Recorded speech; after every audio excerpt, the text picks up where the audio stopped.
శ్రీశైలం శిఖర దర్శనం అది చేసుకుంటే మోక్షం కలుగుతుందని. శ్రీశైల శిఖరం దృష్ట్వా పునర్జన్మ న విద్యతే. చాలా మంచి ప్రశ్న. ఒకప్పటి రోజుల్లో అన్ని మెట్లు ఎక్కాక పైకి ఎక్కాక ఓ రుబురోలాది ఒకటి ఉండేది, ఇలా తిప్పుతూ ఉండేవారు. ఆ తిప్పి అక్కడి నుంచి చూస్తే శ్రీశైల శిఖరం, ఆలయానికి సంబంధించిన శిఖరం కనిపించేది. ఇక నీకు పునర్జన్మ లేదు పో అంటుండేవారు. కొన్నాళ్ళు అయిన తర్వాత దాంట్లో ఆవాలు ఇంకా అవి ఇవి వేసి తిప్పించేవారు. కొన్నాళ్ళు అయిన తర్వాత ఏమిటో పత్తి గింజలు వేయడం ఏదేదో చేశారు. అసలు ఇది ఏదీ కాదు. శ్రీశైల శిఖరాన్ని చూసేస్తే పునర్జన్మే లేకపోయినట్టయితే, ఒకసారి శ్రీశైలం పైకి వెళ్ళాడు అంటే అబ్బోయ్ నేను మోక్షానికి వెళ్ళిపోయినట్టే, కైలాసానికి వెళ్ళిపోయినట్టే అనుకుంటే అబద్ధం. అది సరైన మాట కాదు. ఆలయంలోకి వెళ్ళాక ఆలయం లోపలికి అలా వెడుతూ వెడుతూ వెడుతూ భ్రమరాంబ ఆలయాన్ని దాటి ఇంకో ప్రదక్షిణాన్ని చేసేటప్పుడు వృద్ధ మల్లికార్జునుడు ఆయన కనిపిస్తాడు. వృద్ధ మల్లికార్జున త్రిఫలా వృక్షానికి పక్కన ఉంటాడు ఆయన. ఆ వృద్ధ మల్లికార్జునుడు ఎవరైతే ఉన్నారో ఆయన కొద్దిగా పక్కగా మనం చూస్తే ఆ మండపం కిందుగా ఓ చిన్న కోనేరులా కనిపిస్తుంది. ఆ కోనేరులో కానీ మనం చూస్తే శ్రీశైల శిఖరం దాంట్లో ప్రతిబింబిస్తూ ఉంటాం. బాగా జాగ్రత్తగా ప్రేక్షకులు వినాలి. వృద్ధ మల్లికార్జునుడు ఎదురుగా నిలబడితే కుడి చేతి వైపున ఆ ఉన్నటువంటి మండపం కింద పెద్ద చెరువులో ఒకటి ఉంటుంది. దాన్ని కోనేరు అనుకోవచ్చు. మరీ పెద్దది కాదు, ఉంటుంది అది. అది భూమిలో ఉంటుంది. అది దాంట్లోకి ఆ శ్రీశైల శిఖరం ప్రతిబింబిస్తూ ఉంటుంది. పూర్వం వాళ్ళ శిల్పచాతుర్యం, చెక్కే విధానం చాలా గొప్పగా ఉండేది. ఇవాళ ఎక్కడ ఎవరు చేయలేరు. ఆ దాంట్లో శ్రీశైలం యొక్క శిఖరాన్ని కానీ చూసినట్టయితే పునర్జన్మ న విద్యతే. ఓ శంకర, నువ్వు ఈ జలాల్లో ఉంటావు, నిన్ను ఇక్కడ దర్శిస్తూ ఉంటే ఎంత ఆనందం కలుగుతుందయా అని అనుకుంటూ దర్శించాలి. శంకరుడు అష్టమూర్తి అంటే 8 విధాలైన శరీరాలు కలిగినటువంటి వాడు అని అర్థం. యా సృష్టి స్రష్టురాజ్యా వహతి విధిహుతం యాహ వీర్యాజహోత్రి ఏ ద్వే కాలం విదత్త శృతి విషయ గుణ యా స్థిత వ్యాప్య విశ్వం యామాహు సర్వభూత ప్రకృతిరితి యయా ప్రాణినః ప్రాణవంతః ప్రత్యక్షాభిః ప్రపన్నస్తనుభిరవతు వహ తాభిః అష్టాభిః ఈశః. పృథివీ, అపు, తేజో, వాయు, ఆకాశాలు 5 ఆయన శరీరాలే.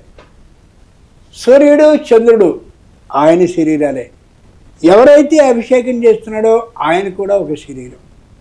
కాబట్టి పంచభూతాలు 5, సూర్యచంద్రులు 2.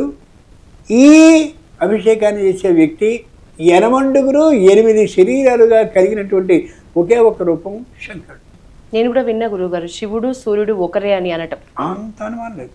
అసౌర్యో సర్పతి నీల గ్రీవో విలోహిత ఉదయనం గోప అదృశన్నదృశన్నహార్య. నమ్మకంలో మంత్రం ఇది. శంకరుడికి నీలకంఠం ఉంటుంది. నీల అంటే నలుపు అని అర్థం కాదు, ఆకాశపరంగా అర్థం. అంటే నీలాకాశం అంటారు కదా, నల్లాకాశం అని ఎవడు అండవు. ఏ శంకరుడికి నీలకంఠం ఉంటుందో ఆ పైన ఉన్నటువంటి సూర్యుడికి కూడా నీలకంఠమే ఉంటుంది. సూర్యుడిని ఇలా జాగ్రత్తగా కొద్దిగా కళ్ళు పెట్టి తేరిపారు చూస్తే లోపల నీల రంగు బిళ్ళ కనిపిస్తుంది. వెంటనే కన్నీళ్ళు వచ్చేస్తాయి, కళ్ళు మూతలు పడిపోతాయి. అంత ఎంతో కోట్ల దూరంలో ఉన్న సూర్యుని యొక్క ప్రకాశం ఇక్కడ దాకా వస్తుందంటే ఎంత ఆశ్చర్యం అది. కాబట్టి సూర్యుడు నీలగ్రీవుడే, శంకరుడు నీలగ్రీవుడే. ఇది లోహిత. సూర్యుడు ఎర్రగా ఉంటాడు. లోహిత అంటే ఎరుపు రంగు, విలోహిత అంటే మరీ ఎర్రన్నాడు. సూర్యుడు ఎలా అయితే మరీ ఎర్రగా ఉంటాడో అలాగే శంకరుడు కూడా అంత ఎర్రగానే ఉంటాడు. ఇదేమిటండి? భస్మోద్ధూళిత. ఆయన రాసుకునేటటువంటి విభూతి ఎలా ఉంటుందంటే ఆయన సహజంగా ఉండే ఎరుపు రంగు శరీరం కనిపించకుండా పూసుకున్నంత భస్మంగా అనగా తెల్లగా ఉంటాడు, ఎర్రటివాడు. శంకర కుటుంబం అంతా ఎర్రగానే ఉంటాడు. శంకరుడు ఎర్రగానే ఉంటాడు, శరీర ఛాయ. అమ్మవారు అరుణాం కరుణాధరంగితాక్షీం ధృతపాశాంకుశ పుష్పబాణ చాపాం. ఆడే ఎరగానే ఉంటుంది అమ్మవారు. మహానుభావుడు వినాయకుడు ఉన్నాడు ఇగో ఇక్కడ. ఈయన కూడా అంతే ఎర్రగా ఉంటాడు. ఈయన రక్తగంధానులిప్తాంగం రక్త పుష్పై సుపూజితం భస్మానుకంపినం దేవం జగత్కారణమచ్యుతం. ఎర్రగా ఉంటాడు ఈయన కూడా. కుటుంబం మొత్తం ఎర్రగా ఉంటాడు. నంది ఒక్కటే మాత్రం తెల్లగా ఉంటాడు. ఎంత గమ్మత్తు. ఈ రంగుకి సరిపడదండి, ఆ రంగు సరిపడని రంగు వేసుకోండి అంటారు మామూలుగా. ఈ ముగ్గురు ఎర్రగా ఉంటే అదిగో ఆయన నంది మాత్రం తెల్లగా ఉంటాడు. ఆ తెల్లని నంది మీద పార్వతీ పరమేశ్వరులు ఇద్దరు వెళ్తుంటే చూడడానికి ఎంత బాగుంటుంది. ఆ రంగు అది ఎంత చక్కగా ఉంటుంది. అది అంచేత సూర్యుడు శంకరుడు ఒకరే. చిత్రం ఏమిటంటే సూర్యుడు జ్ఞానాన్ని ఇస్తాడు. ఆరోగ్యం భాస్కరాది ఇచ్చేత్ ఒకటి. 2 దాంతోపాటు జ్ఞానప్రదాత సూర్య ధియో యో నః ప్రచోదయాత్. మాకు బుద్ధిని ఎవరైతే ఇస్తారో ఆ సూర్యుడికి నమస్కరిస్తున్నాను కదా. ఆ పైన ఉన్నటువంటి శంకరుడి దగ్గరికి వెళ్ళి నాకు జ్ఞానాన్ని ఇయ్యి అని మనం అడగలేం, నాకు ఆరోగ్యాన్ని ఇయ్యి అని అడగలేము సూర్యుడి దాకా వెళ్ళి. అంచేత సూర్యుడు తన ప్రతినిధిగా శంకరుని నేల మీద పెట్టాడు. అందుకనే అబ్బాయికి అభిషేకించి ఏదో అన్నప్రాసం చేయించాలి. Cut repeat. అబ్బాయికో అమ్మాయికో మనం మామూలు అక్షరాభ్యాసాన్ని చేయించాలి.